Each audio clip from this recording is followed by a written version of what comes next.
8 গ্রাম corona সারা পৃথিবীকে কাঁপিয়ে দিয়ে গেল। এরপর এর থেকে বড় জিনিস আসছে, তৃতীয় বিশ্বযুদ্ধ, মারণাস্ত্র, আণবিক বোমা লাগবে না, মানুষের দুর্ভিক্ষ, একসময় হাতের মুঠোয় সোনা নিয়ে আপনি অন্ন পাবেন না, লিখে রাখুন, ভাগবত বলছে। হাতের মুঠোতে সোনা নিয়ে একদিন আপনি এক মুঠো অন্ন পাবেন না, এই দিন আসছে আগামীতে। তৃতীয় বিশ্বযুদ্ধ দরকার নেই। মানুষের কবিত্রী চরিত্র এতটা স্খলন হয়ে গেছে যে ধরিত্রী অভিশপ্ত হয়ে যাচ্ছে দিন দিন। এখন দেখছেন হিন্দু মিডিয়া, চ্যানেলটি সাবস্ক্রাইব করুন।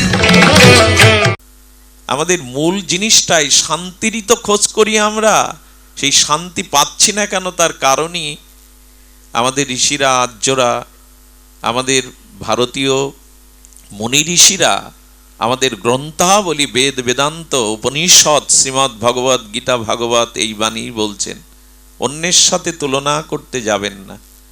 একটা জিনিস বলি, শান্তির প্রথম অনুসন্ধান আপনার মনে। শান্তি কোথায়? মনে।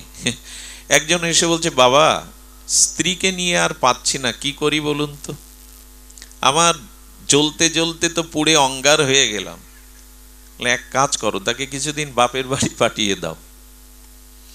এরপরে শেষে কি বলল জানেন? বাবা ঘরে একা একা ভালো লাগে না, মনটা শূন্য শূন্য লাগে, কেউ একটু না বগলেও কি ভালো লাগে? আচ্ছা, অশান্তিটা শান্তিটা কি ওর স্ত্রীতে না মনে? একটু কথা বলুন, কিসে? মনেই।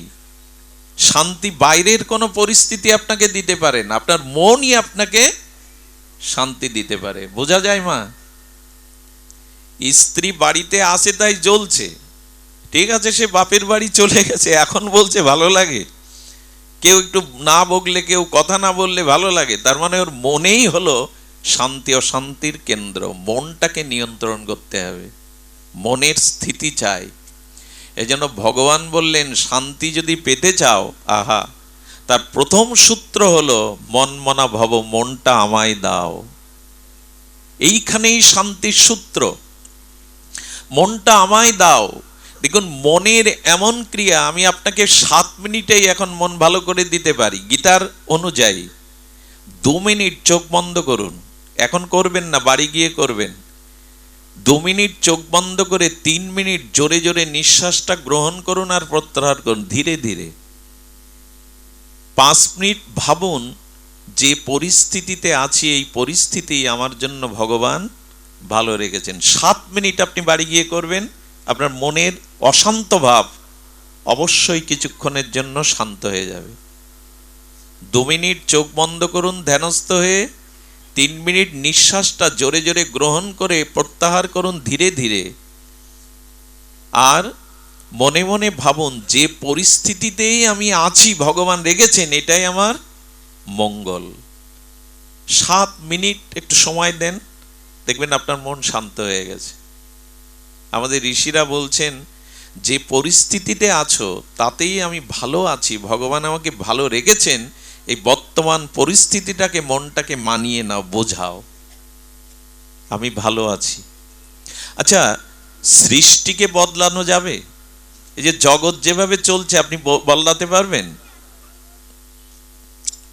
সৃষ্টিকে বদলানো যাবে না, বদলানো যা যাবে শান্তির জন্য আপনার দৃষ্টিকে। সৃষ্টি বদল করা সম্ভব নয়, কিন্তু দৃষ্টি বদল করা যাবে। যেমন আকাশ থেকে বৃষ্টি ঝরছে, বৃষ্টি বন্ধ করা যাবে? কিন্তু বৃষ্টিতে আপনি ভিজবেন না, তার জন্য ছাতা ধরুন। বৃষ্টি বন্ধ করার প্রয়োজন নাই তো, ছাতা ধরুন, ছত্র ধরুন, আর আপনি ভিজবেন না। তেমনি সৃষ্টিকে বদলানো আমাদের কাজ নয়, এটা ব্রহ্মাও পারে না। ব্রহ্মাও তার সৃষ্টিতে ধ্বংস হয়ে যায়। ব্রহ্মা যা পারে না, আপনি কি পারবেন? এই জন্য আপনি দৃষ্টি বদলান, সৃষ্টি বদলান না, আপনি দৃষ্টি বদলান। দৃষ্টি বদলানো কেমন জানেন? কেউ যদি বলে জগৎটা যদি দামি চামড়া দিয়ে ঢাকা থাকতো, ধুলা লাগতো না, পায়ে কোনো কণ্টক বিদীর্ণ হতো না, কাটা ফুটতো না, তা কি সম্ভব? পুরো পৃথিবী চমড়া দিয়ে ঢেকে দেওয়া যাবে, চর্ম দিয়ে? অত কিছুর দরকার নেই তো, পায়ে একটা চামড়ার জুতা পরুন, মিটে গেল। এই জন্য সৃষ্টিকে বদলানো আমাদের কাজ নয়, ক্ষমতাও নাই, দৃষ্টি বদলান। দৃষ্টিভঙ্গিটা কেমন? ভগবান আমাকে যেমন রেখেছেন, বিদুর রাজমন্ত্রী, ধৃতরাষ্ট্রের ভ্রাতা, দাসীপুত্র বিদুর মহাত্মা, তিনি ছিলেন কৌরবদের মন্ত্রী। একদিন সৎ মন্ত্রী, শুধু মন্ত্রী নয়, বিদগ্ধ মহাত্মা বিদুরজি, তিনি অন্ধ ধৃতরাষ্ট্রকে বললেন, আপনি শুধু বাইরের অন্ধ না, আপনি জ্ঞান অন্ধ। পুত্রের প্রতি এত আসক্তি, এত মমতা ধ্বংস ডেকে আনছে। আপনি দুর্যোধনকে শাসন করুন, লাগাম টেনে ধরুন, নালে পুরো হস্তিনাপুরকে, পুরো কৌরবদের বিনাশের কারণ হবে দুর্যোধন। পেছনে দাঁড়িয়ে দুর্যোধন বলে, বাহ, আমার খাবি, আমার পদে মন্ত্রিত্ব বসবি, আর আমার নামে একবার বেরিয়ে যা, বেরিয়ে যায় মন্ত্রিত্বকে, আমি তোকে ত্যাগ করলাম। নিজের সহধর্মিণীকে নিয়ে আর বনের পাশে ছোট্ট একটা কুটির তৈরি করে, মাটির কুটির তৈরি করে স্বামী স্ত্রী সারাদিন ভজন করে, আর ওই বনের ফলমূল শাক পাতা দিয়ে ভগবানকে নিবেদন করে পায়, আর স্বামী স্ত্রী মিলে ভগবত কথা আলোচনা করে। বলেন, গোবিন্দের কত দয়া, ভগবানের কত দয়া। ওই পদে থাকলে আমি ভজন করতে পারতাম না, সাধন করতে পারতাম না। কৃপা করে গোবিন্দ ভজনের জন্য আমাকে কৃপা করেছেন। এই পরিস্থিতি যেমন, সেই পরিস্থিতিটাকে যদি মেনে নিতে চায় আপনার মন, যে হ্যাঁ, এটা আমার জন্য মঙ্গল, আপনি শান্তি পাবেন। শান্তি বাইরের কিছুতে পাওয়া যাবে না। পরিবারেও কেউ শান্তি আজ পর্যন্ত পায়নি। অর্থের দ্বারাও, ধনের দ্বারাও প্রকৃত সুখ হতে পারে ক্ষণিকের, শান্তি পাবেন না। আর মান সম্মান চাইতে গেলে তার বিপত্তিও আসবে। যেখানে মান আছে ওখানে অপমানও তুলে রাখতে হবে আপনাকে। আমি মাঝে মাঝে খুব কষ্ট পাই জানেন, 30টা বছর নিজের শরীরের দিকে তাকাইনি। ডাক্তার বলে তোমাকে 8 ঘন্টা ঘুমাতে হবে, নাহলে তুমি বাঁচবে না। হার্টের প্রবলেম, প্রেশার, কোলেস্ট্রল, 30টা বছর ভালো করে ঘুমাইনি আমি কোনোদিন, 2 ঘন্টা 2.5 ঘন্টার বেশি। এর পরেও দিনের পর দিন এইভাবে ছুটে চলেছি। যারা জানে তারা জানে। আমার বাড়িতে এক ভদ্রলোক দাকব থেকে গেছেন কৈলাসগঞ্জ, ফেরি পার হয়ে যেতে হয় আমার থেকে 4.5 ঘন্টার পথ। এসে বলছেন, বাবা একটু পাঠ করতে হবে। বললাম, সময় নেই বাবা, ক্ষমা করুন। কথা দেওয়া, তাদের বললে তারা তো পিছাবে না অনুষ্ঠান, তবু আমি চেষ্টা করতে পারি, তবে আমার প্রচার করবেন না। পরে ওখানের এক ভক্ত বলছে, দাদা আপনার নাম প্রচার করে লিফলেট ছাপিয়ে কালেকশন করা হচ্ছে। এর পরেও তাকে যখন বারবার আমাকে বলছেন, বললাম, দেখুন আমি চেষ্টা করেছিলাম, আজকে সেই অনুষ্ঠানটা ছিল, কিন্তু তাদের অধিবাস, তাদের প্রচার করা, আমাকে ক্ষমা করুন, অন্য একটা সুযোগ দিন। কি করেছে জানেন? টিওনো দিয়ে, থানার ওসি দিয়ে এবং বিশিষ্ট রাজনৈতিক নেতাদের দিয়ে জোর করা হচ্ছে যাতে আমি সেখানে যাই। এই জাতির জন্য পয়সা কড়ি না নিয়ে রাতের পর রাত এভাবে ছুটার পরও প্রাপ্তি এই। জন্য সম্মান চাইলে তার পেছনে কোনো কমিটি যদি আমাদের বলে যে আমরা অনুষ্ঠানটা রাজনৈতিক কারণে কোনো কারণে করতে পারছি না, আমাদের কি বলার থাকে? কিচ্ছু বলার থাকে না। কিন্তু যদি বলি আমার শরীর খারাপ, আমার অসুবিধা, তখনই সেই মানুষ যেভাবে প্রচার করে আমাদের, তখন মনে হয় ঘরে বসে বসে ভগবানকে ডাকে, আর বাইরে যাওয়া ঠিক নয়। এই জন্য সম্মানটার সাথে অসম্মানটাও তুলে রাখতে হয়। তবে এগুলোতে কষ্ট হলেও মেনে নি কেন? ওই যে ভগবান বলেছেন, মান এবং অপমান দুটোই নাও, একটাতে নিও না। দুটোই নিতে শেখো, তবেই শান্তি পাবে। লোকের মালা যেমন পড়ছ, জ্বালাটাও নিতে শেখো, তবেই শান্তি পাবে। একটা চাইলে শান্তি পাবে না। মাঝে মাঝে কলঙ্কটাও ভালো জানেন, বদনাম, কলঙ্ক, এটাও ভালো। বলে কলঙ্ক ভালো? বলে হ্যাঁ, মানুষের উপদেশে যখন বিবেক ফেরে না, চিত্তের পরিবর্তন হয় না, কলঙ্কতে বেশি উপকার হয়। কলঙ্ক পেলে না মানুষ তাড়াতাড়ি সংশোধন হয়। এই জন্য ভগবান কলঙ্কটাও দিয়েছেন। এইগুলো যারা মেনে নিতে পারে, সংশোধন হতে পারে, শান্তি এদের জন্যই। জগৎটা কখনো আপনার মনের মতো হবে না, আপনি যেমন চাইছেন এমন হবে না। এই জন্য গীতায় বলেছেন, কে আমার প্রকৃত ভক্ত? অতীব প্রিয় ভক্তকে শীতোষ্ণ সুখ দুঃখেষু সমসঙ্গ বিবর্জিত মান ও অপমানয় সমসঙ্গ বিবর্জিত। গোবিন্দ বললেন মান এবং অপমান, শীত এবং গ্রীষ্ম, সম্মান এবং অপমান, দুঃখ এবং সুখকে যারা একইভাবে গ্রহণ করতে শিখেছে তারাই আমার অতীব প্রিয়। একবারও বললেন না এই সম্প্রদায়ের ভক্ত আমার প্রিয়, বৈষ্ণবরাই আমার প্রিয়। একবারও বললেন না যার গায়ে লাল কাপড় আছে সে আমার প্রিয়। একবারও বললেন না যার মালা তিলক আছে সে আমার প্রিয়। বললেন মান অপমান, শীত গ্রীষ্ম, যিনি সুখ দুঃখকে আমার কৃপা অনুগ্রহ মনে করে দুটোই গ্রহণ করতে শেখেন তিনি আমার অতীব প্রিয়। যশ যশ মে প্রিয়, সে আমার প্রিয়। কই নিলাম আমরা? একবার তুকারামের স্ত্রী ভগবত বিরোধী, তুকারামকে উঠতে বসতে গালি দেয়। ও তো সংসারে কাজ করে না, রাম রাম করে, সাধুসঙ্গ করে। স্ত্রী রাম বিমুখ, উঠতে বসতে গালি। একদিন বসে বসে সাধুসঙ্গ করছে, রামকথা গুণগান করছে, স্ত্রী এটো জল সেই সাধুদের আর ওর স্বামীর মাথার উপরে ওই কাঠের দুতলা থেকে ছুঁড়ে ফেলেছে, এটো জল। সাধুরা বলছে বাবা জল পড়লো। তোকারাম তো সবই জানেন, বলে বাবা আকাশে মেঘ করেছিল, একটু বিদ্যুৎ গর্জন করেছিল, এক পশলা বৃষ্টি হয়ে গেছে, এইভাবে মেনে নাও। আচ্ছা একে কে দুঃখ দেবে? ও বলছে আকাশে মেঘ করেছিল, একটু মেঘ গর্জন করেছিল, দুপশলা বৃষ্টি হয়ে গেছে।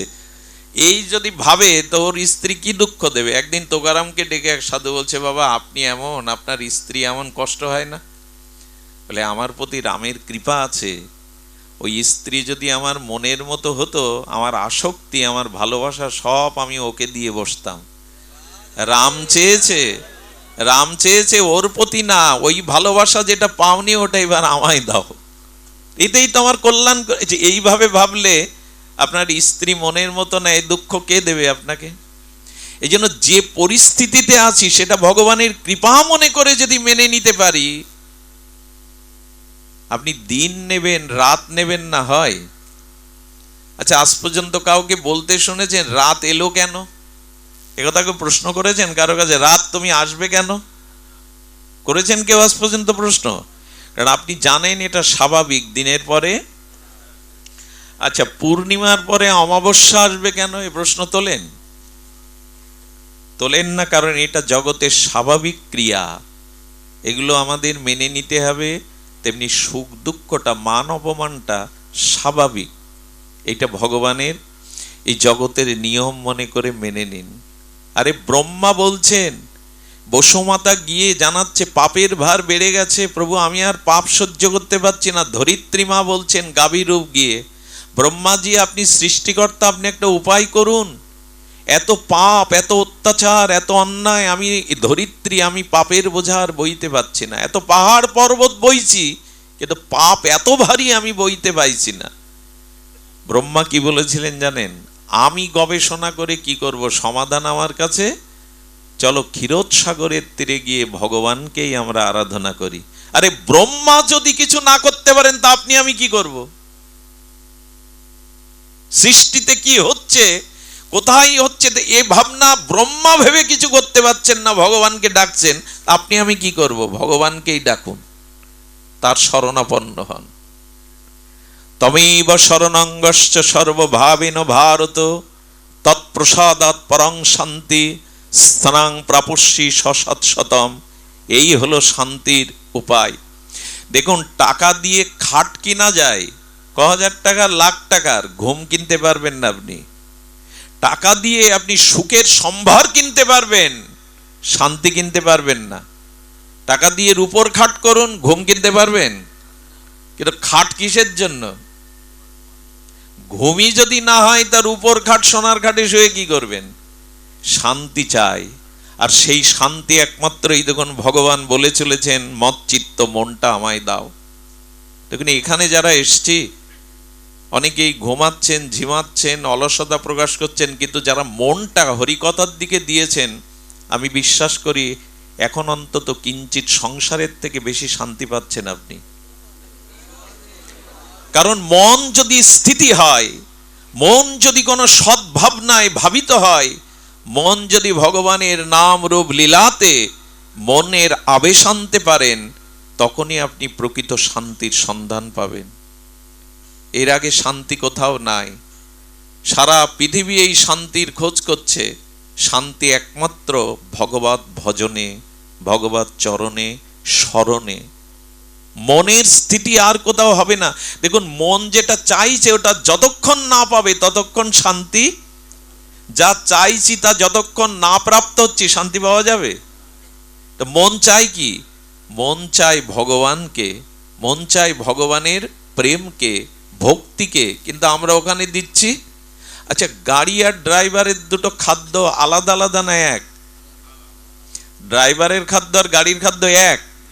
আচ্ছা, এটা যদি পাল্টে দেন, ড্রাইভারের ভাত রুটি সবজি গাড়িতে দিন ইঞ্জিনে, আর মোবিল তেল ড্রাইভারকে দিন, বাঁচবে? কেউ বাঁচবে? দুটোই বিকল হয়ে যাবে। তা আত্মা চাইছে কি? মন চাইছে কি? মন চাইছে ভগবানের স্মরণ। আপনি যতক্ষণ ওটা তাকে না দেবেন, ড্রাইভারকে তেল মোবিল খাওয়ালে কি হবে?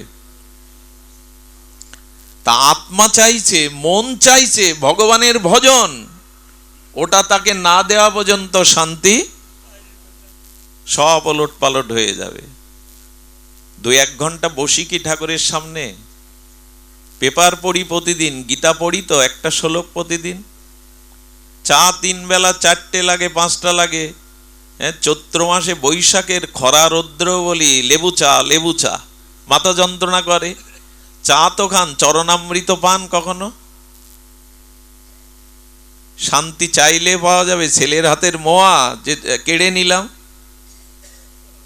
চরণামৃত পায় না, প্রতিদিন চা পায়। পেপার পড়তে হবে প্রতিদিন, পড়ুন, আপত্তি নাই। গীতা পড়েন তো?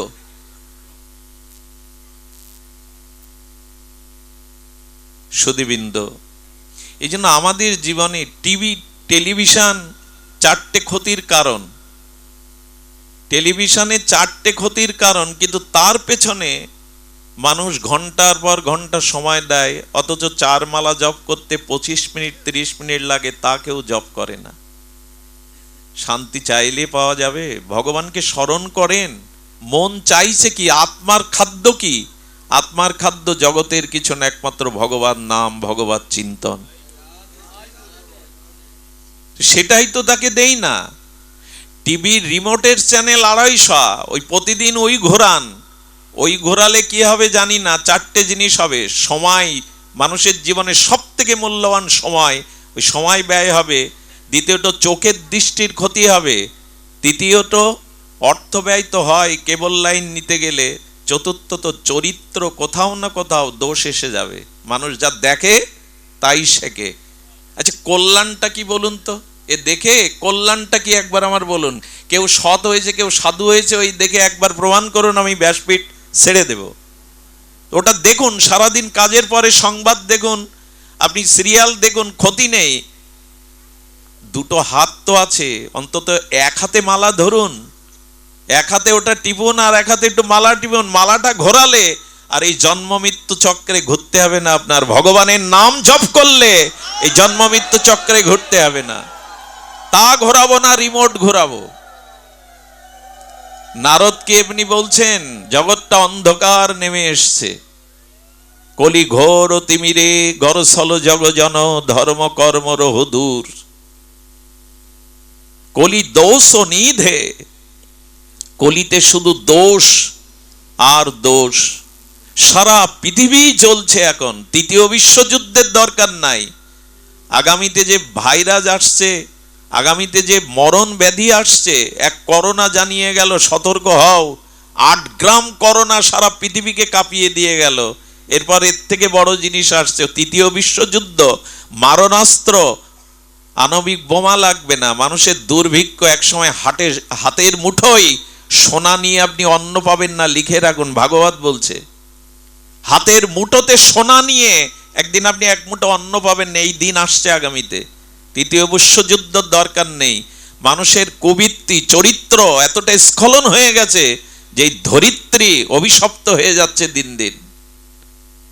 এর দায় কারণ মনোবৃত্তি। শান্তি বাইরে নেই, আপনার মনে। এই জন্য গোবিন্দ ওটাই চেয়েছেন, তোমার অর্থ নয়, বৃত্ত নয়, রূপ নও, তোমার সম্পত্তি নাও, তুমি মনটা আমায় দাও, আমাকে দিয়ে দেখো মনে শান্তি পাও কিনা। কিন্তু মন কি আর এমনি এমনি দেওয়া যায়? মন ভগবানের দিকে যেতে গেলে একটা কৃপা চাই, এরই নাম হলো গুরু কৃপা, বৈষ্ণব কৃপা, সাধু কৃপা।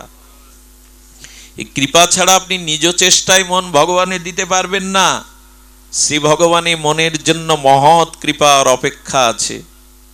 মহৎ কৃপা বিনা কোনো কার্যে ভক্তি নয়, কৃষ্ণ ভক্তি রহুক দূরে, সংসার ক্ষয় না হয় ক্ষয়। সংসারের মোহমায়া ভোগ বিলাস ক্ষয় হবে যেদিন মহতের কৃপা আমার উপরে হবে, যেদিন সাধু কৃপা আমার উপরে হবে, সেই দিন আমার সৃষ্টি না বদলালে দৃষ্টি বদলাবে। সেদিন আমার ভিতরে এই চিন্তা আসবে, না এই জগৎ বেশি দিনের নয়, এ রূপ যৌবন ভোগ বিলাস বৃত্ত বৈভব বেশি দিনের নয়। মানুষের প্রকৃত শান্তি তো জগতে নাই। এই জন্য গোবিন্দ এই সংসারের নাম দিয়েছেন দুঃখালয়। কি নাম দিয়েছেন? গোবিন্দ এই সংসারটার নাম দিয়েছেন সংসার দুঃখালয়ম। এই সংসারটা দুঃখের আলয়। তুমি যতই সুখের চেষ্টা করো এখানে তা পাবে না, এটা দুঃখের আলয়। তবে সুখ কোথায়? তমেব শরণং গচ্ছ, ভগবানের শরণ নাও। আপনারা লক্ষ্য করেছেন স্মরণে সুখ হবে কি করে, নির্ভয় হবেন কি করে? ওই যে বললাম ভয় থাকলে শান্তি হয় না, তা নির্ভয় হবেন কি করে? শাস্ত্রে বলেছেন দেখুন, ভজহুরে মন শ্রীনন্দ নন্দন অভয় চরণার বিন্দরে। গোবিন্দের চরণটা হলো অভয় চরণ, যেখানে পৌঁছালে, যেখানে স্মরণ করলে আর ভয় থাকে না। আশ্রয় নিতে বলছেন আমার চরণ, ওইখানেই শান্তি। আচ্ছা দেখেছেন ওই যে মরগ মুরগির বাচ্চা ওঠে না ছোটরা, ওরা দল বেঁধে মায়ের সাথে ওই শস্য কণা জীবাণুর মধ্যে আবর্জনার মধ্যে খুঁটে খেতে যায়। যখন ওর মা দেখে উপরে চিল এসে হাজির, ওই বাচ্চাগুলিকে গ্রাস করবে বলে মা কি করে, দুটো পাখনা মেলে দেয়, আর ওই পাখনার সংকেতে বাচ্চাগুলো সুরসুর করে মায়ের পাখনার তলে যায়। কোটি চিলেরও সাধ্য নাই ওই মায়ের পাখনার মধ্যে থেকে বাচ্চাটা ছিনিয়ে নেবে। যে বাচ্চা ওই আশ্রয় না এসে বাইরে নিজের মতো চলছিল, তাকেই সমেরে নিয়ে যায় চিল। যদি একটা চিলের হাত থেকে মায়ের পাখনার মধ্যে আশ্রয় নেওয়া বাচ্চা নিরাপদ থাকে, গোবিন্দ বললেন আমার চরণ যারা আশ্রয় করেছে তাদের আর ভয় কোথায়? তাদের ভয় কোথায়? তারা নির্ভয়। অভয় চরণার বিন্দ, ভগবানের চরণই হলো অভয়। দেখবেন শিশু ক্রন্দন করছে, ওই ক্রন্দনরত শিশুকে অনেক পাড়ার মায়েরা কোলে তুলে নেয়। সে মায়েরাও তো মা, তাদের বুকেও তো দুধ আছে। ওই শিশুকে স্তন দিলে খাবে না, কাঁদবে। কিন্তু অন্ধকারের মধ্যে যখন নিজের গর্ভধারিণী মায়ের বুকের পরশ পায়, ম্যাজিকের মতো কান্না বন্ধ হয়ে যায়। ও আসলে নিজের মাকে খুঁজছিল, অন্য নারীও মা, কিন্তু তাদের বুকে অন্ধকারে ওই স্পর্শ পেয়ে বুঝতে পেরেছে আমার গর্ভধারিণী নয়। শিশু তখনই কান্না থামবে যখন নিজের মায়ের স্নেহবৎসল মায়ের বুকে যাবে। ঠিক ভগবানের চরণে যতদিন আমাদের মন অর্পণ না হচ্ছে, ততদিন আমাদেরও শান্তি নাই, আমাদেরও কল্যাণ নাই। এই কথাটি নিখিল শাস্ত্র বোঝাচ্ছেন, ভগবানকে মনটা দাও। মন কোথায় না কোথায় দিয়ে দিয়েছি, সংসারকে, স্ত্রী পুত্রকে, বন্ধু বান্ধবকে, রূপ যৌবনকে, সম্মানকে, কত জায়গায় দিয়েছি, শুধু দেয়া হয়নি তোমায়। আমাদের একবারও ব্যথা হয় না, যিনি দিলেন তাকে দিলাম না মনটা, তাকে ঘরে আনা হয়নি, হৃদয় ঘরে তাকে তোলা হয়নি। এই ব্যথাটা আমাদের জাগা দরকার। যার মন তাকে দিলাম না। আর আমি বহুবার এ আলোচনা করেছি, মন যদি ভগবানকে না দেন সাধুগুরুর কৃপায়, মহতের কৃপায়, সাধু সঙ্গের মহিমায়, তবে আপনার জন্য একটা দুঃসংবাদ অপেক্ষা করছে। মন যদি ভগবানকে, কৃষ্ণকে না দেন, এই কথাটি আপনাদের খুব ধ্যান দিয়ে শুনতে হবে। ব্রহ্মা বলছেন, স্বয়ং বেদবক্তা, আদিগুরু, জগৎ স্রষ্টা, সনক পিতা ব্রহ্মার কথা। এ কথা যে কত কোটিবার আলোচনা করেছি, কতবার আস্বাদন করেছি, তবু পিপাসা মেটে না। পিপাসা শান্তি নয়, বাড়ে নিরন্তর। ব্রহ্মা বলছেন তাবদ গ্রেদাস্তেনা কারা গৃহম গৃহম তাবন মোহনীগড় যাবৎ কৃষ্ণ নতে জনা। আহা, ব্রহ্মা বলছেন তাবদ্রস্তেনা কারা গৃহম গৃহম তাবগ্ন মোহনীগড় যাবৎ কৃষ্ণ নতে জনা। আহা, ব্রহ্মস্তুতির এক বিশেষ এই শ্লোকটি। বলেন যতক্ষণ জীব তার মন তোমার চরণে অর্পণ না করবে, যাবৎ কৃষ্ণ নতে জনা, যতদিন জীব তোমার চরণে তার মনটাকে অর্পণ না করবে, যদি না করি, ব্রহ্মা বলছেন তাবদ গ্রেদাহেস্তে না কারা গৃহম গিরম। ব্রহ্মা বলছেন গোবিন্দ, মন যদি তোমাতে অর্পণ না করে তবে তার গৃহ হবে কারাগার। ব্রহ্মা বাক্য, তার সংসার হবে কারাগার। হয়েছেও তাই। আমাদের বাড়িতে মানুষ আসে শান্তির আশায়, কিন্তু ওইখানে কারাগারে টিভি আছে। কারাগারের এখন নাম বদল হয়েছে সংশোধনাগার। ওখানে টিভি আছে, দুতলা আছে, ওখানে তাস খেলতে পারেন, ফুটবল খেলতে পারেন, কাজ না করেও 3 বেলা খেতে দেবে। এখন 3 বেলাই খেতে দেয়। ওখানে শান্তি পায় মানুষ, বাড়ি কুড়ে ঘরে শান্তি পায়। এখন আমাদের ঘরগুলো কৃষ্ণকে মন না দিয়ে, ভগবানকে প্রাণ না দিয়ে, ব্রহ্মা বলছেন ঘরগুলো হয়েছে কারাগার। আর কারাগারে দাগি আসামিদের হাতে পায়ে কি থাকে? বেড়ি থাকে, ডান্ডা বেড়ি থাকে। বলছেন তোমাতে মন যদি কৃষ্ণ না দেয়, তবে সংসারে সেই ব্যক্তির হাতে পায়ে, ওর তো হাতে পায়ে আর এর 5-7 জায়গায় মোহ দিয়ে বাঁধা থাকবে। মোহ মায়া ডান্ডা বেড়ি। যদি বলেন তা তো দেখি না, দেখতে পাই না, তো কালকে সিদ্ধান্ত নিন যে আগামী সপ্তাহে বৃন্দাবন যাবেন, তখন দেখবেন ডান্ডা বেড়ি কতটা পড়ে। স্ত্রী বলবে আমাকে এই অবস্থায় ফেলে তোমার একা যাওয়া হবে না। ছেলে বলবে আমার ছেলের পরীক্ষা, আমি থাকি অফিসে, ওকে কে দেখবে? এই ডান্ডা বেড়ি তখন বুঝতে পারবেন কটা। আর ও কাটা সহজ না, লোহার ডান্ডা কাটা যায়, কিন্তু সংসারের মোহমায়া। বাবা কালকে পাঠ হলো পুরানো বক্সেদপুর, আসতে পারেনি না, কাজ ছিল খুব, সমস্যা ছিল খুব, এই ডান্ডা বেড়ি কম। এই জন্য বললেন তাবদ গ্রেধাস্তে না কারা গৃহম গৃহম তাবন মোহনী গড় যাবৎ কৃষ্ণ নতে জনা। হাতে পায়ে ডান্ডা বেড়ি। ভগবানের কাছে যাওয়ার সময় নেই আমাদের, ডান্ডা বেড়িতে বাধা। আর কি এই কথাটি এত দার্শনিক বিচার করেছেন ব্রহ্মা। বলেন মন যদি ভগবানকে না অর্পণ করা হয়, সেই মন স্তেনা, চোর হয়ে যায়। কি হয়ে যায়? আশ্চর্য কথা বলেছেন ব্রহ্মা। মন ভগবানকে না দিলে সেই মন কি হয়? চোর হয়। চোরের শান্তি হয়? দেখুন, চোরের বাড়ি, পাকা বাড়ি আছে, দালান, চোরের স্ত্রীও সুন্দরী হয়, কারো কারো হয়, আবার চোরেরও টাকা পয়সা ব্যাংক ব্যালেন্স আছে। আর সাধুর বাড়িও এই 3টে আছে, সুন্দরী স্ত্রী, দালান বাড়ি, টাকা পয়সা। তাহলে সাধু আর চোরে পার্থক্য কি? বলো পার্থক্য একটাই, চোর শান্তি পায় না বাড়ি থেকে, কিন্তু সাধু শান্তি পায়। কারণ তার মন চোর নয়। চোর কি করে? আপনার আমার ঘরে যেন না ওঠে চোর, কিন্তু যদি কখনো ওঠে কি করে জানেন? মূল্যবান জিনিসগুলো চুরি করে, আর সমস্ত আলমারি, খাট, বিছানা সবকিছু এলোথেলো করে অগোছালো করে যায়। এটা তো চোরের ধর্ম। মূল্যবান জিনিস নিল আর ভেঙে চুরে সব আবর্জনা ভরিয়ে গেল। ব্রহ্মা বললেন হে ভগবান, তোমাতে যখন মন কেউ না দেয়, তার মনটা চোর হয়ে কি করে জানো? হৃদয়ের মধ্যে যত সদ্গুণ ছিল, ক্ষমা, দয়া, করুণা, এইগুলো হরণ করে নেয়, নিয়ে ওখানে হিংসা, বিদ্বেষ, এই অবগুণগুলো, আবর্জনাগুলো ঢুকিয়ে দেয়। কি অপূর্ব শ্লোক!